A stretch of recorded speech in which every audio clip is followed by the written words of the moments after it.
बड़े राज्य हैं, दिल्ली है, बॉम्बे है, हैदराबाद है, वहाँ से लाखों की संख्या में लोग आके इस बार बिहार के इलेक्शन में वोट करेंगे। राष्ट्रीय जनता दल को और जो ये इंडी अलायंस है, ये जो घमंडिया गठबंधन है, इसको बिहार की जनता नकार चुकी है। और सबसे बड़ा मैसेज यह है कि लाखों लाख की संख्या में लोग इस बार बाहर से आके इस इलेक्शन में, विधानसभा के इलेक्शन में अपना वोटिंग करेंगे। जितने भी बिहार के बाहर के निवासी हैं, करीब करीब 1.5 से 2 करोड़ लोग हैं, सिर्फ इंडिया में ही नहीं बाहर भी हैं, उन सारे लोगों को हम लोग कनेक्ट करेंगे। इस बार 200 तो क्रॉस करेंगे, 225 का टारगेट है, उसको अचीव करने की पूरी कोशिश करेंगे। इसलिए एनआरआई सेल पूरी तरह प्रतिबद्ध है। फिर से बीजेपी एनडीए की सरकार बनेगी, मोदी जी के प्रति विश्वास है। हमारे जो कार्यकर्ता होंगे वो पहले सामाजिक कार्यकर्ता होंगे, तब राजनीतिक कार्यकर्ता होंगे। ये भाजपा के एक एक कार्यकर्ता में आपको देखने का मिलेगा। और मनीष सिन्हा जी दूसरे ज़्यादा से ज़्यादा वो लोग बिहार में आए और एक विकसित सरकार के लिए एनडीए को बहुमत से जीते। फर्स्ट टाइम ऐसा हुआ है कि इस तरह की ऑर्गेनाइजेशन बनी है जो कि डिस्ट्रिक्ट लेवल से लेके विधानसभा लेवल तक ही रहेगी। हम लोग लगातार पार्टी के दल के हित में, बिहार के हित में, राष्ट्र के हित में हम लोग लगातार काम करते रहते हैं और उसी की कवायद चल रही है। नमस्कार, हेडलाइंस बिहार देख रहे हैं आप और मैं हूं आपके साथ मयंक पांडे। आज भारतीय जनता पार्टी के एनआरआई सेल के द्वारा प्रदेश कार्य समिति की बैठक की गई है, जिसमें आगामी विधानसभा चुनाव को लेकर के रणनीति तैयार की गई है। इस बैठक में भारतीय जनता पार्टी के एनआरआई सेल के जो संयोजक है मनीष सिन्हा, वो मौजूद थे। साथ ही में सह संयोजक मौजूद थे। मुख्य अतिथि के तौर पर यहाँ पर चंद्रशेखर आए हुए थे, तेलंगाना भाजपा के प्रभारी हैं। अब देखिए भारतीय जनता पार्टी के नेताओं का क्या कुछ कहना है। एनआरआई सेल का कार्यशाला आयोजन किया गया, क्या कुछ रणनीति तैयार की गई है? देखिए, आज एक एनआरआई सेल का प्रदेश कार्य समिति बैठक हुआ है। पूरे विश्व से लोग आए हैं, पूरे बिहार से लोग आए हैं। आप देख सकते हैं कितने सैकड़ों की संख्या में लोग आए हैं।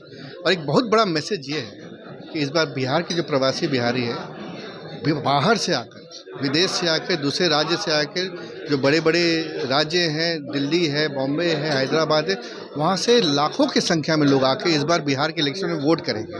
और उस नीति को हम लोग ज़मीन पर लाएंगे। और एनआरआई सेल का पहला यही कार्य, मेन उसी के लिए पूरा कार्य समिति की बैठक हुई है। और एनडीए सरकार का जो बहुमत है, इस बार 200 को हम लोग पार करेंगे। मजबूत सरकार एनडीए की आएगी, ताकि बिहार को जो विकसित बिहार बनाना है और विकसित भारत बनाना है, तो उसमें बिहार की एक बहुत बड़ी भूमिका है। तो प्रधानमंत्री मोदी जी के लीडरशिप में और यहाँ हमारे प्रदेश अध्यक्ष दिलीप जायसवाल जी, सम्राट चौधरी जी और माननीय सीएम जी, जिस तरह का कार्य अभी पिछले कई वर्षों से चल रहा है, इसको हम लोग और मजबूत करेंगे, ज़मीन पर ले जाएंगे। और सबसे बड़ा मैसेज यह है कि लाखों लाख की संख्या में लोग इस बार बाहर से आके इस इलेक्शन में, विधानसभा के इलेक्शन में अपना वोटिंग करेंगे। 2025 में 225 का टारगेट रखा गया है, इंडिया का पालेंगे?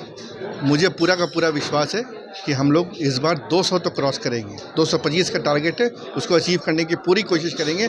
इसलिए एनआरआई सेल पूरी तरह प्रतिबद्ध है। आपने भाषण में कहा कि 5 lakh plus vote NRI cell देने जा रही है। क्या तैयारी है? देखिए, उसके लिए ही अभी डिटेल में सारे स्ट्रेटजी बना है। और हर एक विधानसभा से हम लोग चयनित करेंगे। देखिए, 1.5 करोड़ जो है बिहारी, जो बाहर रहते हैं, जो प्रवासी बिहारी हैं, तो उसमें से तो हम लोग 5 लाख 10 लाख ही बोल रहे हैं, जो हमारी सेल की तरफ से डेटा के साथ हम लोग पार्टी को देंगे। हमने जब लोगों से बातचीत किया, मनीष सिन्हा को भी विधानसभा चुनाव में उतारने चाहिए, मांग की जा रही है। आपको जिम्मेदारी मिलती है तो उतरेंगे मैदान में? देखिए, मैं पार्टी का कार्यकर्ता हूँ, पार्टी मुझे जो जिम्मेदारी देती है, अभी मुझे एनआरआई सेल के संयोजक है, मुझे जो कार्य मिला मैं उस पर लगाऊंगा। एक्चुअली एनआरआई सेल जो बनी हुई है, मनीष सिन्हा इसके संयोजक हैं। और इसमें हम लोग आया है कि पूरे बिहार को, जितने भी बिहार के बाहर के निवासी हैं, करीब करीब 1.5 से 2 करोड़ लोग हैं, सिर्फ इंडिया में ही नहीं बाहर भी हैं, उन सारे लोगों को हम लोग कनेक्ट करेंगे। और उनसे कनेक्ट करके हम लोग ट्राई करेंगे कि ज़्यादा से ज़्यादा वो लोग बिहार में आए और एक विकसित सरकार के लिए एनडीए को बहुमत से जीता। मनीष सिन्हा लगातार एक्टिव दिखते हैं, लगातार एक के बाद एक कार्यशाला आयोजन इस तरह से काम करते हैं। आगे चुनाव है, क्या कुछ तैयारी की गई है? बहुत अच्छी है। जैसे क्या है कि जिस तरह से ऑर्गेनाइजेशन बनाई गई है, ये फर्स्ट टाइम ऐसा हुआ है कि इस तरह की ऑर्गेनाइजेशन बनी है जो कि डिस्ट्रिक्ट लेवल से लेके विधानसभा लेवल तक ही रहेगी और इसमें बहुत सारे लोगों को जोड़ा जाएगा जो अभी तक हम लोग नहीं किए थे। और ये लीडरशिप प्रदेश अध्यक्ष, संगठन महामंत्री भिखू भाई जी, ये सब के डायरेक्शन में ये सब काम हो रहा है और इसको बहुत कम समय में, अगर सच पूछे तो मुश्किल से 1 महीना पहले हम लोग को ये बताया गया था कि इस तरह की ऑर्गेनाइजेशन बनेगी और उसके लिए पूरा काम हुआ, सारे लोग लग गए। अभी हमारी एक विधानसभा लेवल तक का ऑर्गेनाइजेशन बनना है जो आई थिंक मेरे समझ से 2 से 3 दिन के अंदर उस पर काम हो रहा है, उसका भी अनाउंसमेंट हो जाएगा।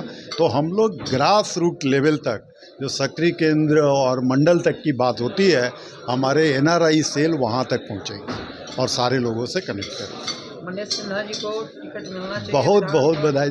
जरूर, क्यों नहीं। मनीष से देखिए, ऐसा है कि मनीष बीजेपी का कोई भी कार्यकर्ता हो, मनीष तो खैर सक्रिय कार्यकर्ता है, लेकिन उसकी इंटाइटलमेंट होती है सीट को। आप ये नहीं बोल सकते उसकी यस उसके कॉम्पिटिटिव है, सब काम कर रहा है, जुड़ा हुआ है, तो क्यों नहीं, जरूर मिलना चाहिए। कई राज्यों में काम करने का एक्सपीरियंस है, मोदी जी के जीत के पीछे भी आपका बहुत बड़ा योगदान है, तो आपको क्या लगता है बिहार में भाजपा की क्या स्थिति है, कैसा रहेगा? फिर से बीजेपी एनडीए की सरकार बनेगी, मोदी जी के प्रति विश्वास है। आज कार्यशाला आयोजन किए हैं, रणनीति तैयार की गई, क्या कुछ बिहार चुनाव में रणनीति तैयार? देखिए, भारतीय जनता पार्टी जो है ये लगातार, भारतीय जनता पार्टी के जो कार्यकर्ता होते हैं ये कोई चुनावी तैयारी नहीं करते, ये परीक्षा के समय पढ़ाई करने वाले छात्र नहीं है। हम लोग लगातार पार्टी के दल के हित में, बिहार के हित में, राष्ट्र के हित में हम लोग लगातार काम करते रहते हैं और उसी की कवायद चल रही है। राष्ट्रीय जनता दल का एक बार हटाना नकारा सरकार को हटाया जाए। राष्ट्रीय जनता दल को और जो ये इंडी अलायंस है, ये जो घमंडिया गठबंधन है, इसको बिहार की जनता नकार चुकी है और सीधा सीधा ये जो घुसपैठियों को संरक्षण देने के लिए जो राहुल बाबा की यात्रा निकली थी, जिस तरह से उनको नकार दिया गया, तो हताश, लाचार, परेशान, थका परास्त विपक्ष है, कुछ भी बोल रहे हैं, अनर्गल प्रलाप कर रहे हैं, तो दिखाई दे रहा है। सत्ता पक्ष क्या लेकर जाएगी जनता के बीच, क्या बताएगी? विकास, विकास और विकास। विकास मॉडल जो है, बिहार के नवनिर्माण की जो बात है, हमारा एजेंडा वही है। मोदी जी और नीतीश जी का जो डेवलपमेंट का मॉडल है, वही हमारा एजेंडा है। आज की बैठक के कुछ मुद्दों के बारे में बताइए। नहीं, संगठन का काम, मैंने बताया संगठन का काम है। हमारे विभिन्न प्रकोष्ठ, विभिन्न मोर्चा के माध्यम से, विभिन्न जो अलग अलग इकाई है उनके माध्यम से लगातार हम लोग संगठन का काम करते रहते हैं और उसी कड़ी में NRI सेल के तत्वाधान में जो उसके प्रदेश संयोजक हैं मनीष सिन्हा जी के नेतृत्व में आज ये संगठनात्मक बैठक। मनीष सिन्हा जी लगातार सामाजिक कार्यों में दिखते हैं, किस तरीके से देखते हैं पार्टी? भाजपा पार्टी नहीं, परिवार है। भाजपा सिर्फ राजनीति नहीं करती। हमारे जो कार्यकर्ता होंगे वो पहले सामाजिक कार्यकर्ता होंगे, तब राजनीतिक कार्यकर्ता होंगे। ये भाजपा के एक एक कार्यकर्ता में आपको देखने का मिलेगा और मनीष सिन्हा जी भी उससे अलग नहीं। मनीष सिन्हा जी को जिम्मेदारी मिलेगी, चुनाव नजदीक है, क्या कुछ लगा? वो बहुत बड़ी जिम्मेदारी में है। हमारे यहाँ जो है, जो दायित्व है, वो जिस दायित्व में अभी है वो बहुत बड़ा दायित्व है और यहाँ कब किसको कौन सा दायित्व मिलेगा, अभी आप सुन रहे थे, हमारे बता रहे थे वक्ता कि यहाँ कब किसको क्या दायित्व मिलेगा। अभी हम लोगों को अमित शाह जी बता के गए हैं। अमित शाह जी जो देश के यशस्वी गृह मंत्री हैं, वो कभी बूथ अध्यक्ष हुआ करते थे और वो पार्टी के राष्ट्रीय अध्यक्ष तक थे। तो आप सोच सकते हैं, यहाँ हमारी पार्टी में रानी के पेट से राजा पैदा नहीं होता। ये प्राइवेट लिमिटेड कंपनी नहीं है जहाँ तय है कि इस पार्टी में कब तक ये अध्यक्ष रहेंगे और इनके बाद इनका बेटा होगा, बेटी होगा, पत्नी होगा, परिवार होगा, वो यहाँ संभव नहीं। तो आपने देखा किस प्रकार भारतीय जनता पार्टी के जो नेता हैं वो चुनाव से पहले रणनीति बना रहे हैं और क्या कुछ कह रहे हैं। उनका कहना है कि वो बूथ लेवल पे काम करेंगे, बाइक टीम का गठन किया जाएगा और NRI सेल से, सिर्फ और सिर्फ NRI सेल से 5 से 6 लाख वोट जो है भारतीय जनता पार्टी को जाएगा, ऐसा नेताओं का कहना है। तब तक के लिए तमाम और अपडेट्स के लिए बने रहिए हमारे साथ और देखते रहिए हेडलाइंस बिहार। धन्यवाद।